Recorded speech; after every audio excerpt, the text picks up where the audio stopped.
ಮುಕ್ತಿಯ ಸತ್ಯತೆ. ಜನ ಸಾಧನೆ ಮಾರ್ಗದಲ್ಲಿ ಏನೆಲ್ಲ ಶಾಸ್ತ್ರದ ಅಧ್ಯಯನ ಮಾಡ್ತಾ ಇದ್ದಾರೆ, ಅವರ ಪೂರ್ವ ತಯಾರಿ ಏನೂ ಇರಲ್ಲ. ಪೂರ್ವ ತಯಾರಿನೇ ಇಲ್ಲದೆ ಆಧ್ಯಾತ್ಮಿಕ ಸಂಭವ ಹೇಗೆ ಸಾಧ್ಯ? ಇದು ತುಂಬ ಆಳವಾದ ಪ್ರಶ್ನೆ. ಯಾರಿಗೆ ಆಧ್ಯಾತ್ಮಿಕದ ಮೌಲ್ಯ ಅರ್ಥ ಆಗ್ತದಂದರೆ, ಯಾರಿಗೆ ಆತ್ಮದ ಬಗ್ಗೆ ಅರಿವಿದೆಯೋ ಅವರಿಗೆ, ಅಂಥವರು ಆಧ್ಯಾತ್ಮನ ಅರ್ಥ ಮಾಡ್ಕೋಬಹುದು. ಇಲ್ಲಾಂದರೆ ಬರೀ ಪ್ರಾಣಾಯಾಮ ಮಾಡಿ, ಮಂತ್ರ ಮಾಡಿ, ಪೂಜೆ ಮಾಡಿ ನನ್ನ ಆಧ್ಯಾತ್ಮನ ಅರ್ಥ ಮಾಡ್ಕೊಳ್ತೀನಿ ಅಂದರೆ ಅದು ಮೂರ್ಖತನದ ವಿಚಾರ ಆಗ್ತದೆ. ಆಧ್ಯಾತ್ಮ ಅನ್ನೋ ಒಂದು ವಿಷಯ ಏನಿದೆ ಅದು ತುಂಬ ಆಳ. ಅದನ್ನು ಅರ್ಥ ಮಾಡ್ಕೊಳ್ಳಿಕ್ಕೆ ಹೋದರೆ ತುಂಬ ಸೂಕ್ಷ್ಮ. ಆಧ್ಯಾತ್ಮ ಅಂದರೆ ನೀವು ನಿಮ್ಮ ವಾಸ್ತವಿಕತೆಯನ್ನು ಗುರುತಿಡ್ತಿರೋ ಇಲ್ವೋ ಅನ್ನೋದು. ನಾವು ಒರಿಜಿನಲ್ ಆಗಿಲ್ಲ, ನಾವು ಮುಖವಾಡ ಹಾಕ್ಕೊಂಡ್ಬಿಟ್ಟಿದ್ದೀವಿ. ಯಾರೋ ಕೋಪದ ಮುಖವಾಡ, ಯಾರೋ ಮೋಹದ ಮುಖವಾಡ, ಯಾರೋ ಸ್ವಾರ್ಥದ ಮುಖವಾಡ, ಯಾರೋ ನಿಂದನೆಯ ಮಾಸ್ಕ್, ಯಾರೋ ಅಹಂಕಾರದ ಮಾಸ್ಕ್. ಎಲ್ಲರೂ ಅವರ ಒರಿಜಿನಲ್ ಮುಖನ ಮುಚ್ಚಿಟ್ಕೊಂಡಿರ್ತಾರೆ. ವಯಸ್ಸಾಗ್ತಾ ಇರುವಂತಹ ವೃದ್ಧ ಸಹ ಯುವಕಂತರ ತೋರಿಸ್ಕೊಳ್ಳಿಕ್ಕೆ ಪ್ರಯತ್ನ ಮಾಡ್ತಾ ಇರ್ತಾನೆ. ಅಸಮರ್ಥ ವ್ಯಕ್ತಿ ತನ್ನ ಸಾಮರ್ಥ್ಯನ ಜಾಸ್ತಿ ಮಾಡ್ಕೊಳ್ಳಿಕ್ಕೆ ಇನ್ನೂ ಜಾಸ್ತಿ ತೋರಿಕೆ ಮಾಡ್ತಾನೆ. ನಮ್ಮ ಹತ್ರ ಏನಿಲ್ವೋ, ನಮ್ಮ ಹತ್ರ ಬುದ್ಧಿ ಇಲ್ಲ ಅಂದರೆ ನಾವು ಬುದ್ಧಿ ಇದ್ದವ್ರ ಥರ, ನಮ್ಮ ಹತ್ರ ದುಡ್ಡಿಲ್ಲ ಅಂದರೆ ದುಡ್ಡಿದ್ದವ್ರ ಥರ, ಈ ರೀತಿಯ ಮುಖವಾಡನ್ನು ಹಾಕ್ಕೊಂಡು ಬದುಕ್ತಾ ಇರ್ತೀವಿ.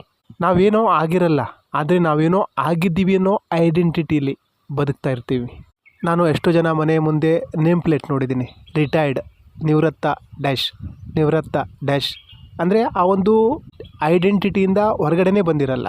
ಅದೇ ರೀತಿ ಆಧ್ಯಾತ್ಮಿಕದಲ್ಲಿ ನೀವು ಇಳಿದರೂ ಸಹ ಮುಖವಾಡ ಹಾಕ್ಕೊಂಡೇ ಹೋಗ್ತೀರ ಹೊರತು ನಿಜವಾಗಿ ಸತ್ಯ ಬೇಕಾ?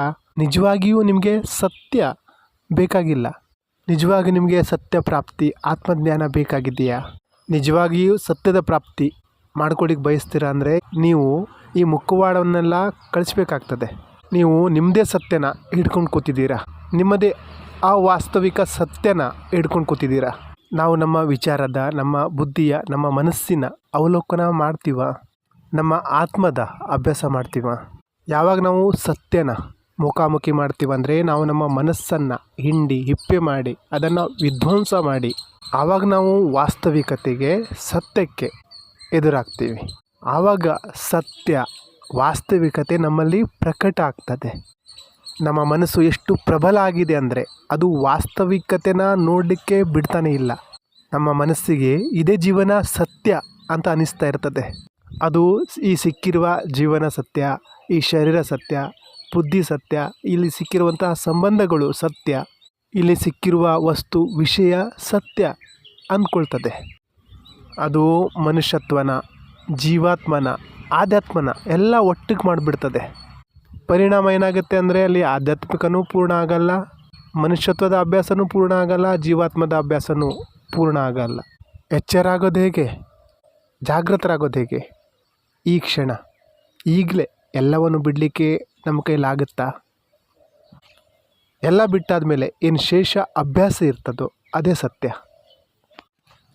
ನಾನು, ನನ್ನದು, ಮನಸ್ಸು, ಬುದ್ಧಿ, ಚಿತ್ತ, ಅಹಂಕಾರ.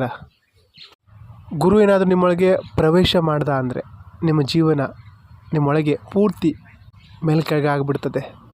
ತುಂಬ ಸಮೀಕರಣ ಚೇಂಜ್ ಆಗ್ತದೆ, ತುಂಬ ಫಾರ್ಮುಲಾ ಚೇಂಜ್ ಆಗ್ತದೆ.